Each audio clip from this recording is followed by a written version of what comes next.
भाई 100 बात की एक बात कि अब ज्योति सिंह को लेकर कोई बुरी बात नहीं कहेगा। जी हाँ, ज्योति सिंह अब पहले जैसी नहीं रही।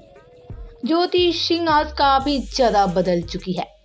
वहीं ज्योति सिंह जो हर एक 2 दिन पे पवन सिंह को लेकर करारा तंज कसती नजर आती थी। ज्योति सिंह पवन सिंह को लेकर आग उगलना नहीं छोड़ती थी। लेकिन भाई आपसे एक गुजारिश किया, ज्योति सिंह काफी ज्यादा बदल चुकी है। जी हाँ, ज्योति सिंह तो आज पवन सिंह को काफी ज्यादा याद कर रही हैं। या यूं कहे तो पवन की याद काफी ज्यादा सता रही है ज्योति सिंह को। जी हाँ, आजकल तो सोशल मीडिया के माध्यम से ज्योति सिंह पवन सिंह को इनडायरेक्टली प्यार दिखा रही हैं। ज्योति सिंह के हर एक वीडियो में प्यार और वहीं दर्द दिखाई दे रहा है। ज्योति सिंह कहीं न कहीं पवन सिंह को काफी ज्यादा मिस कर रही हैं। या यूं कहे तो ज्योति सिंह को सता रही है पवन सिंह की याद। जी हाँ, ज्योति सिंह वैलेंटाइन डे के मौके पे भी काफी ज्यादा उदास नजर आई।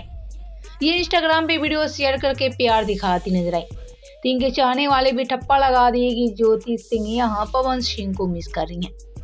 भाई अब सच कहूँ तो ज्योति सिंह पवन सिंह के बिना नहीं रहना चाहती हैं।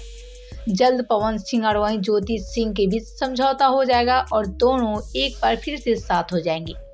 क्या आप सब चाहते हैं कि ज्योति सिंह और वहीं पवन सिंह एक हो जाए? तो भाई हमें नीचे कमेंट करके अपना राय जरूर बताएं। ऐसी ही भोजपुरी की अपडेट के लिए हमारे चैनल क्यूक भोजपुरी को सब्सक्राइब जरूर कर ले।